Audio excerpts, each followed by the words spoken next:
You are watching Grace Television.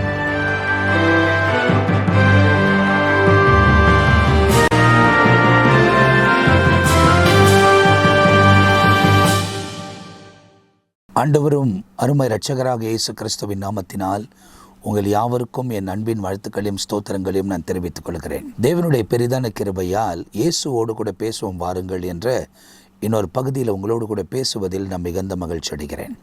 கடந்த நாட்களெல்லாம் கர்த்தர் கண்மணி போல நம்மளை பாதுகாத்து ஆசீர்வதித்து வழிநடத்தி கொண்டு வந்திருக்கிறார். தொடர்ச்சியாக இந்த நாளிலும் அவரே நம்மை வழிநடத்துவதற்கு அவர் உண்மை உள்ள தேவனாக இருக்கிறார். நீங்கள் தெளிவாய் தெரிந்து கொள்ள வேண்டும். Grace television YouTube channel Gmail மூலியமாக ஆக்ட் பண்ணப்பட்டிருக்கிறது.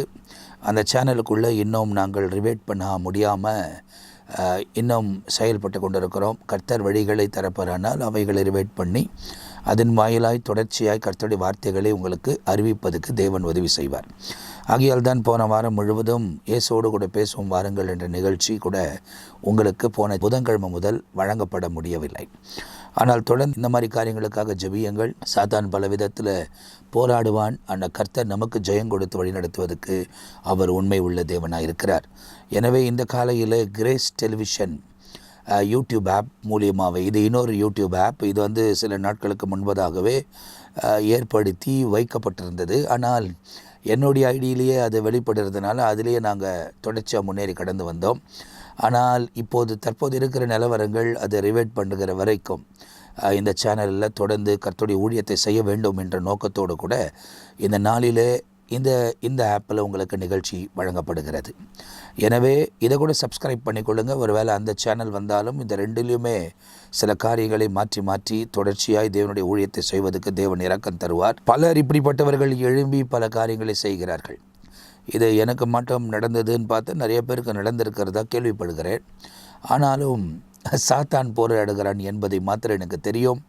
அதுக்காக எனக்கு என் இருதயம் சந்தோஷப்படுகிறது. காரணம், தேவ திட்டத்தை நாம் நிறைவேற்றும் போது சத்துரு பலவிதமான தடைகளை கொண்டு வந்தாலும் அதெல்லாம் தாண்டி அவருக்கு முன்னே நிற்கக்கூடிய கிருபைகளை அவர் நமக்கு தருவதற்கு சர்வ வல்லமையுள்ள தேவனாக இருக்கிறார் என்பதை நான் அறிந்திருக்கிறேன். எனவே இந்த கால வேளையில் தேவ சமூகத்தில் நீங்கள் உங்களை அர்ப்பணித்துக் கொள்ளுங்கள். இந்த நாள் முழுவதும் உங்களை வழிநடத்துவதற்கு அவரே உண்மை உள்ள தேவனாக இருக்கிறார். இப்போது வேதத்திலிருந்து இந்த நாளில் ஒரு வசனத்தை உங்களுக்கு நான் விளக்கி சொல்லி உங்களுக்காக ஜெபிக்க விரும்புகிறேன். ஒவ்வொரு நாளும் தேவனோடு இணைந்திருங்கள். ஒவ்வொரு நாளும் அவர் வழிகளை கைக்கொள்ளுங்கள். தீமையான வழிகளை விட்டு விலகுங்கள். நன்மையான பாதைகளில் நீங்கள் முன்னேறி கடந்து வரும்போது அவரே உங்களை பலப்படுத்தி பாதுகாத்து ஆசீர்வதிப்பதற்கு உண்மை உள்ள தேவனாக இருக்கிறார். உங்கள் குறைகளெல்லாம் நீக்கி நிறைவை தருவார். தீமைக்கும் சத்துருவின் திட்டங்களுக்கு விலகி காத்து அற்புதமான பாதையில் நம்மை வழிநடத்தி கொண்டு போவதற்கு அவரே உண்மை உள்ள தேவன்.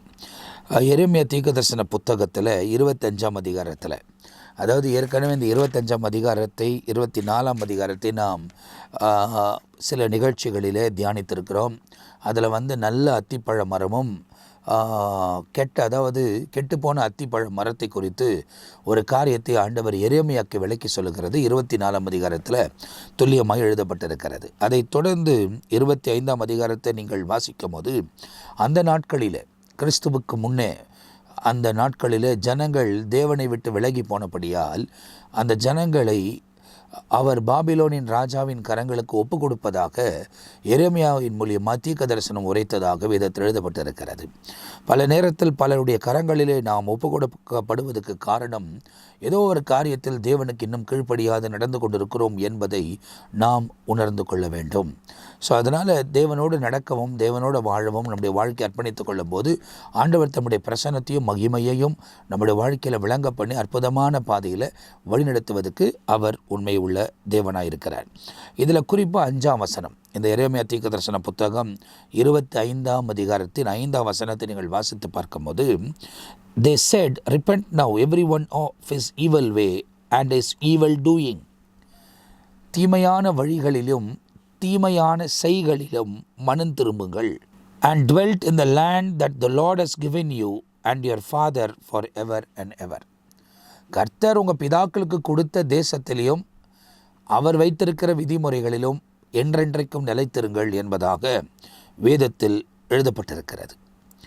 அப்போ ரொம்ப தெளிவாய் அந்த நாட்களில் கூட அந்த ஜனங்களுக்கு இப்படிப்பட்ட ஒரு சூழ்நிலை நெருங்கி வரும்போது அவர்களுக்கும் எச்சரிப்பு கொடுக்கப்பட்டது. ஆனால் அந்த எச்சரிப்பை ஏற்று அவர்கள் மனம் திரும்பாமல் போனார்கள்.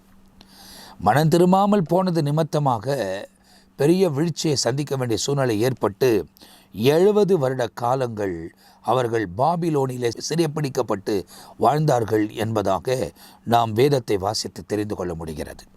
அந்த நேரத்தில் தான் தானியேல் ஜெபிக்கிறார், நெகேமியா ஜெபிக்கிறார், எஸ்ரா ஜெபிக்கிறார், செருபாபேல் இடிக்கப்பட்ட தேவனுடைய ஆலயத்தை கட்டுவதற்கு முன்னே வருகிறார். அங்கெல்லாம் நடக்கிறது. இந்த 70 வருஷத்தின் முடிவில் தான் கர்த்தர் ஒரு மீட்பை கொடுப்பார் என்று எரேமியா புஸ்தகத்தை தானியேல் வாசித்து தெரிந்து கொண்டார் என்று எழுதப்பட்டிருக்கிறதே அது இந்த பகுதிகள் தான். அப்படியானால் இந்த கால வேளையில் நீங்கள் நல்லா தெரிந்து கொள்ள வேண்டும், தேவன் நம்முடைய காரியங்களை இந்த நாளில் தொடர்ச்சியாக வாய்க்க பண்ணி நம்மளை நடத்தி முன்னேறி கடந்து போக வேண்டுமானால் இயேசுவோடு கூட நம்முடைய வாழ்க்கையை அர்ப்பணித்து கொள்ள வேண்டும். இந்த நாள் முழுவதும் ஒப்பு கொடுங்க, தீமையான வழிகளுக்கு விலகுங்க, நன்மையான பாதையில் நடக்க உங்கள் வாழ்க்கையை அர்ப்பணிங்க, ஜெபம் பண்ணுங்க, ஆண்டவரை கேளுங்க. சத்துருவின் திட்டங்களுக்கும் அந்தகாரர்களின் ஆதிக்கங்க அவர் தான் உங்களை விலகி காத்து வழிநடத்த முடியும். உங்களுக்கு தேவைகளை சந்திக்க முடியும், குறைகளை நிறைவாக்க முடியும். சத்துருவின் கிரைகளுக்கெல்லாம் விலகி காத்து அற்புதமான பாதையில் உங்களை வழிநடத்த முடியும். உங்கள் துக்கங்கள் சந்தோஷமாய் மாறும். நீங்கள் இந்த உலகத்தில் வாழுகிறவரை உங்கள் சரீரத்தில் பரிபூரண ஆரோக்கியத்தை தேவன் கொடுப்பார். ஆனால் நீங்கள் தேவனோடு நடக்க வேண்டும், தேவனோடு சஞ்சரிக்க வேண்டும், தேவனுக்குரியதை நாட வேண்டும். அப்படி நீங்கள் நாடினால் இந்த உலகத்தில் ஆரோக்கியமும் சமாதானமும் சந்தோஷமும் காரியங்களை வாய்க்க பண்ணி அற்புதமான விதத்தில் தேவன் முழு நம்பிக்கையோடு நடத்துவதற்கு அவரே உண்மை உள்ள தேவனாக இருக்கிறார். இவைகளெல்லாம் ஆண்டவர் எனக்கு கற்றுக் கொடுக்கிறபடியால் உங்களோடு கூட பேசுகிறேன். நான் அந்தபடி நடக்க பரிசுத்த ஆவியானவர் எனக்கு உதவி செய்து வருகிறபடியால் எத்தனை விதமான தந்திரமான சூழ்நிலைகள் எனக்கு விரோதமாக எழுப்பப்பட்டாலும் அதிலிருந்து தப்பித்து கொண்டு அவரோடு கூட நடந்து அவர் நாமத்தை மகிமைப்படுத்த என்னை அவர் ஆசீர்வதிக்கிறார். அவர் என்னை ஆசீர்வதிக்கிறார். ஆனால் அவர் உங்களையும் ஆசீர்வதித்து வழிநடத்துவதற்கு உண்மை உள்ள தேவனாக இருக்கிறார். எனவே இந்த காலையில் இந்த நிகழ்ச்சியை பார்த்து கொண்டிருக்கிற நீங்கள் இந்த நாள் முழுவதும் தேவ சமூகத்தில் அர்ப்பணியுங்கள், ஜெபம் பண்ணுங்கள், தேவனுக்கு ஏற்ற ஒரு வாழ்க்கை வாழ உங்களை ஒப்புக்கொடுங்கள். தீமையான பாதைகளுக்கு விலகி உங்கள் நன்மையான பாதைகளை கை கொண்டு நடப்பதுக்கு ஒப்பு கொடுக்கும் போது அவர் உங்கள் வாழ்க்கையில் நன்மைகளை செய்வதற்கு அவர் உண்மையுள்ளவராக இருக்கிறார். ஒப்பு கொடுத்து வாழுங்க. இயேசு உங்கள் வாழ்க்கையில் மேன்மையான காரியங்களை செய்வார். நான் உங்களுக்காக ஜெபிக்க போகிறேன். நீங்களும் என்னோடு கூட சேர்ந்து ஜெபியுங்கள். நாம் ஜெபிக்கலாம். நல்ல பிதாவே, இந்த காலை நேரத்தில் உம்மை நன்றி நிறைந்த இருதயத்தோடு நான் துதிக்கிறேன், உம்மை ஸ்தோத்திரிக்கிறேன். தகப்பனே, இந்த நிகழ்ச்சியை பார்க்குற ஒவ்வொருவரையும் நீர் அவர்களை பொறுப்படுத்தி இந்த நாள் முழுவதும் நடத்துவீராக.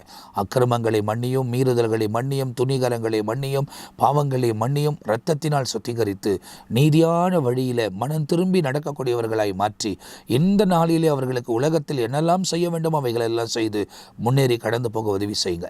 தீமைக்கெல்லாம் விலகி காத்துக்கொள்ளுங்க. தேவைகள் எல்லாம் சந்திங்க, குறைகள் எல்லாம் நிறைவாக்குங்க, ஆரோக்கியத்தை தந்து வழி நடத்துங்க. உங்கள் நாம மகிமைப்படட்டும். எல்லாவற்றையும் உங்கள் திரு சமூகத்தில் ஒப்புக் கொடுக்கிறோம். நீரே பொறுப்படுத்திக் கொள்ளும், பாதுகாத்துக்கொள்ளும். இயேசு கிறிஸ்துவின் நாமத்தில் ஜெபிக்கிறோம் ஜீவனுள்ள நல்ல பிதாவே. ஆமேன், ஆமேன். பிரியமானவர்களே, இந்த காலையில் இந்த நிகழ்ச்சி உங்களுக்கு ஆசீர்வாதமாக இருந்திருக்கும் என்று நான் நம்புகிறேன். தொடர்ந்து தேவனோடு இணைந்திருங்கள். உங்கள் வாழ்க்கை அர்ப்பணித்துக் கொள்ளுங்கள். தீய வழிகளை விட்டு விலகுங்கள். கடைசி காலத்தின் கடைசி பகுதியில் வாழ்ந்து கொண்டிருக்கிறோம். தேவனுக்கு ஏற்ற ஒரு வாழ்க்கையை வாழ்வதற்கு ஒப்புக் கொடுங்கள். அவர் உங்கள் வாழ்க்கையில் மேன்மையான காரியங்களை செய்வார். அடுத்த நிகழ்ச்சியில் உங்களை சந்திக்கிற வரை தற்போது நான் உங்ககிட்ட இருந்து விடைபெறுகிறேன். கர்த்தர் உங்களை ஆசீர்வதிப்பாராக. ஆமேன், ஆமேன்.